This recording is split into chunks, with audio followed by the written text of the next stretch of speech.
Hi, it's Jaynie Morris here, and welcome back. Just getting myself comfortable. Welcome back to my very special, what has turned into a podcast of me reading my book, Against Their Odds, celebrating my 10th anniversary, 10 years since. Not 10 years since I wrote the book, however, 10 years since I was given the prognosis of only 2 months to live. I wrote the book and it was published back in 2014. And so, in celebration and as a direct result of many of you asking me to read a little bit of the book, I'm actually reading a chapter every episode. So, this chapter is chapter 2. So for those of you playing along at home, I have already read the others and they're all available.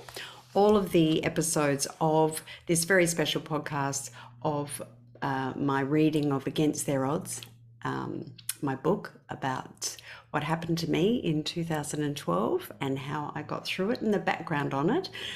This is now chapter 2. By the way, you can get your own copy of the book, either in an ebook form. You can certainly, where there's only limited copies of the hard copy now left. If you would like to get any of that, it is available at my parent company's website, shirosunlimited.com, also available at Amazon, and also the entire book, audiobook, is available from the website at shirosunlimited.com, also at jayniemorris.com, and also on Amazon. So sit back, relax, and let me share chapter 2 with you. Chapter 2, Yalumba Loved Us. I'll never forget, I think it was 1984, and South Australia was the host of the International Cricket World Tour. They had this century event on where the West Indies was in Adelaide, the English cricket team was here as well, New Zealand and Australia, obviously. I had just started my own business called Jaynie Morris Promotions. I had 2 children and I thought, how can I look after my children and still bring in an income? My mum suggested I start my own business. Doing what? I asked. And she said, optimistically, as she always used to, doing what you do best, just go and promote things. So I did. I printed business cards that said Jaynie Morris Promotions with my phone number, and that was it back in those days. Then I went and made an appointment with Yalumba Wines. I went in and introduced myself to the guys in the marketing department, and I told them I was now operating here in Adelaide. Like there was this big story behind my little business. I discussed with them that I had fantastic promotional strategies along with promotion staff, and if they ever needed to hire promotional material for their wines and staff for tastings, please let me know. Well, they rang me a week later and said we were to do this international cricket event for 10 days at the Adelaide Oval. They said, we have an opportunity in the members area to market our Angus Brut champagne, which back in those days, they were allowed to call in Australia sparkling white wine, which you were allowed to call in those days. Now, the South Australian Cricket Association had a contract with another supplier. However, they did allow Yalumba just to bring this in for a one-off promotion. Yalumba asked, could I come up with some sort of promotion, to which I enthusiastically said, of course I could. After hanging up the phone, I called my mum and told her I was in trouble. I explained the whole thing and that Yalumba had just contacted me, yet I actually didn't have any strategies. And I actually didn't have any promotional staff. What am I going to do, Mum? Together we created this idea that we would put in girls with little black shorts, high heels and Yalumba t-shirts tied up in the front with black Yalumba caps on and have them serving strawberries, cream and Angus Brut champagne. I pitched the idea back to the marketing team and they thought it was fantastic. Great, I had the contract. Then I was seriously worried. I had to go and get the staff. A few days later, I put an advert in the daily newspaper, The Advertiser, saying promotional girls needed, which generated a huge response. I interviewed all the girls at my house, picked 8 of them, and off we went to this week in the members area at the Adelaide Oval. It turned out to be a huge hit. It was in the papers, it was fantastic, and Yalumba loved us. Now, the thing was that because of that publicity and because it was my company, I got invited to many different cricket social events at night time. During the day, I was okay because I was focused, I was working, and I was helping the girls.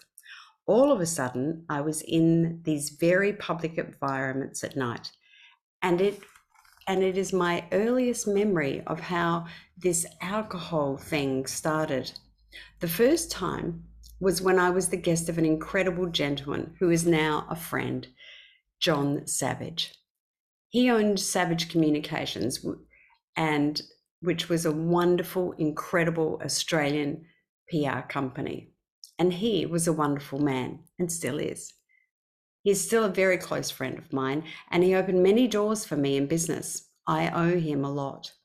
I went as his guest to the Hilton Hotel, and he was introducing me to all of these people.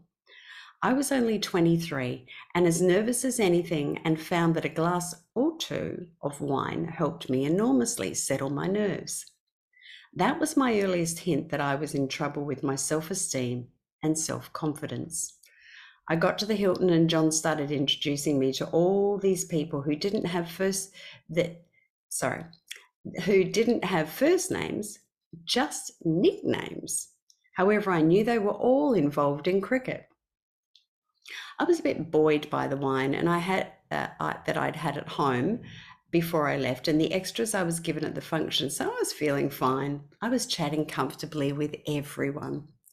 Then John introduced me to this guy and said, "Jaynie, this is AB. AB, this is Jaynie." The two of us started chatting and had a lovely conversation until John came back and dragged me away, saying he wanted me to meet other people. I said, "Right, nice to meet you, AB." And then as we walked off, John remarked, "You were having a good conversation. You seemed to get on very well." "We were, John, thanks. However, I forgot to ask him what he does for work." John stopped in his tracks and laughed out loud. "Thank God you didn't, Jaynie. You've just been talking to Alan Border, the captain of the Australian cricket team." Whoops, I clearly didn't know anything about cricket then. The next night we were at another function at the Norwood Football Club, and AB walked in with his mates. He saw me and waved, so I downed a little bit of wine and to steel myself before saying hello. He then proceeded to introduce me to all of his friends, and one in particular, David, with whom I got on very well, and we chatted for quite some time. After another glass of wine, I said my goodbyes and returned to my girlfriend who had joined me that evening for the function. "Why did you give that guy a friendly punch in the arm just before you walked off?" she laughed as I walked up to her. I looked at her with such cricket confidence and knowledge and replied, "Well, because he is a friend of AB. So I gave him a little good luck punch and said, 'Make sure that you give the Poms heaps tomorrow, David.'" To her horror, she exclaimed, "Oh my God, Jaynie, you are so blonde. That was David Gower, the captain of the English cricket team." Whoops, double whoops. Oh, what a fool I was for not knowing Alan Border or David Gower. Then I turned around and the two of them were looking at me as if I was the biggest deal in the world. It was so humiliating. The next day, I was delivered a dozen red roses at my office with a note from David Gower saying, "Please don't be embarrassed. It was refreshing that you were like that." And he included 2 tickets to the members' stand at Adelaide Oval because I told him that my mum loved cricket. David Gower and I had dinner 2 nights later, which was really interesting. However, before the dinner, I had a couple of glasses of wine because I was nervous with the fact that this was David Gower, the captain of the English cricket team. So that was my little adventure, shall we say, my little experience with cricket, but also the most important part of that chapter is the part where I refer to the fact that back in those early days, a glass or two of wine was needed by me. Well, I thought I needed it. I was young. I thought I needed it to steel myself, to help me be confident in the company of others, to help me feel that my self-esteem was strong. And in hindsight, as I look back now, clearly I didn't need that, because my self-confidence and self-esteem was strong anyway, which was demonstrated by the fact that I was a mother of very young children, that I had started my own business with nothing, just an idea, and the confidence that I could do it. So the lesson, believe in yourself.